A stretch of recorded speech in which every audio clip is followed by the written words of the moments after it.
You know, as much as I love HTC since, I think it's made some great evolutionary improvements from where it was when it first started all the way up to Sense 4 Plus. But you know what? With 1 GB of RAM, it still needs some work in the lag department. I'm Aaron Baker from PhoneDog.com. This is day 9 with the HTC One X Plus. 9 days in, the HTC One X Plus still needs some work in the lag department. You know, Sense 4 Plus has seen some significant evolutionary upgrades from where it was in the Sense 3.5 days and the Sense 3 days, but I still find that even though it's relatively responsive on the home screens and things like that, I find that when I go into detailed areas, I just see a little bit of lag, much like right there how it took a second to go into the settings. Now, that may not seem like much, but when you consider the fact that this phone is powered by a quad-core 1.7 gigahertz NVIDIA Tegra 3 CPU, you can see that that gets a little bit old. And even though HTC said they pared back on some of those kind of obtrusive notifications and obtrusive spinning and twisting and all those different animations that we saw in Sense 3 and 3.5, there are still some times where I'm like, you know what, it's still just ever so slightly bloated in comparison to some of the competitors on the market. Motorola's UI, TouchWiz, LG's user interface, and of course, stock Android. So you can see here, of course, you got little things like this, which is nice. This kind of effect where you scroll up and you get some space in between the icons, but you can still see from time to time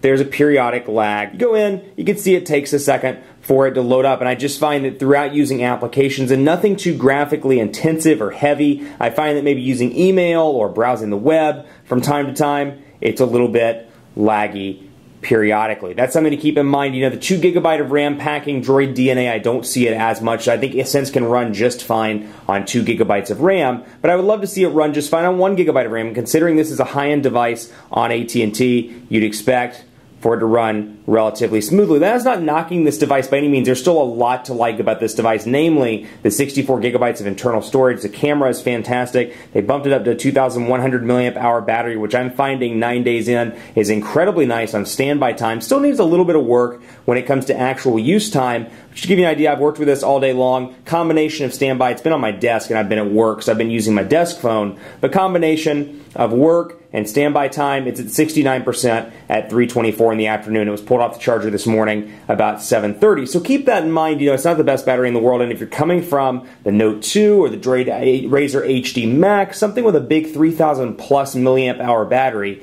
you're probably going to see that battery life isn't quite as good as it could be. Now, Wallpaper, for example, when you're just seeing a little bit of stutter, it feels like it's not as optimized with Android as it should be, and that's something that concerns me. Sense 4 Plus is beautiful. It's graphically beautiful. You can see the widgets look fantastic, but I just find from time to time it's a little bit slow and stuttery. We'll go into Google Play Books, just for example. Scroll through some of these and take a look. Watch by HTC. Let's go to one. Stocks, maybe. There we go. And we can bring these over to the home screen and bring it over to this empty home screen just so you can see. And you can see even then there's a little bit of stutter on the actual home screen pan out. So let's do a Quadrant standard test and take a look. And this is where it kind of fools you because of that quad-core 1.7 gigahertz Tegra 3 CPU. It's nice and fast all around, and Quadrant standard tends to perform relatively well. But that said, the 1 GB of RAM I do find slows the overall processes throughout the day. And just so you know, this is in response to a question that was asked to me on YouTube, so be sure to hit me with your questions that you have about the One X Plus throughout this 30-day challenge at PhoneDog_Aaron on Twitter and on Facebook at Facebook.com/Hi Aaron Baker. So Quadrant standard's running. Like I said, battery life's been somewhat decent. I find again that in use times it's pretty heavy, but standby time is quite good. I do like the way this device feels in the hand overall, though I will say I don't care for the design. I much prefer kind of the boxy industrial design of the Evo 4G LTE or the design of the Galaxy S3 or the Note 2, the iPhone 5. Don't really care for this, despite the fact that the polycarbonate shell is incredibly nice and a lot of people really enjoy it. So 7,497 on Quadrant standard tells you that this device looks fast on the surface and that Tegra 3 processor is quite nice, but I wish they had put 2 GB of RAM in this flagship device for AT&T. Keep it locked on PhoneDog.com for continuing coverage as I move along with the 30-day challenge of the HTC One X. Tweet me your questions at PhoneDog_Aaron or on Facebook at Facebook.com/Hi Aaron Baker. Got plenty more times, I should say, to shoot video, plenty more days in the 30-day challenge. I would love to hear from you on Twitter or on Facebook. Keep it locked on the site for continuing coverage of the One X Plus 30-day challenge, and as always, we'll see you next time.